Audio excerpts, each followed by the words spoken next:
તમને લાગે છે કે તમારા દાંત અને પેઢા નબળા પડી ગયા છે? તમે પાયોરિયા વિશે તો સાંભળ્યું હશે.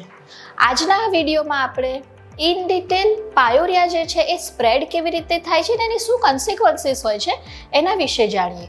તો સૌથી પહેલાં પાયોરિયાની શરૂઆત થાય છે કે જ્યારે ઓરલ હાઇજીન બરાબર નથી રહેતું, આપણું મોઢું સાફ નથી રહેતું, મોઢામાં ક્યાંક ને ક્યાંક જમવાનું, કચરો, પ્લાક, છારી બધું ફસાઈ રહ્યું હોય છે. જ્યારે આવી કચરો બેઝિકલી કહીએ ફસાઈ રહ્યો હોય તો એ પેઢાને કોન્સ્ટન્ટ ઇરિટેટ કરે છે. આપણા પેઢા એકદમ સોફ્ટ છે.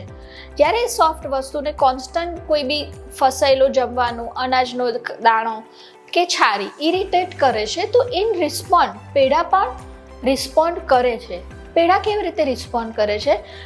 એમાંથી બ્લીડિંગની શરૂઆત થાય છે. જ્યારે આપણે બ્રશ કરીએ, સવારે બ્રશ કર્યો તો ત્યારે તમે જ્યારે કોગળા કરો કે બ્રશ કરો તો તમને એમાં બ્લીડિંગ દેખાય છે. ઘણી વખત મોઢામાંથી થોડીક વાર મોઢું બંધ રહ્યું હોય તો તમને ફોલ સ્મેલ, મોઢામાંથી ખરાબ સ્મેલ આવે, રાઈટ?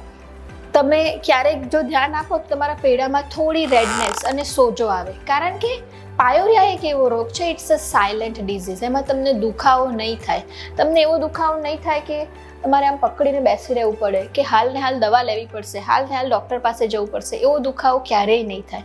હા, આ બધા જે મેં કીધા એના સિમ્ટમ્સ છે કે તમને એવું લાગે કે હવે બધે દાઢોમાં જ્યારે બી જમવું ને તો હવે જમવાનું ફસાઈ રહેશે, ફૂડ લોજમેન્ટ. કારણ કે પેઢા જ્યારે નીચે ઉતરે છે, દાંત પેઢા વચ્ચે જગ્યા થાય છે તો એ કન્સિક્વન્સીસ એની છે કે ફૂડ લોજમેન્ટ. તો આ બધા સિમ્ટમ્સ છે જે તમને ફીલ થશે.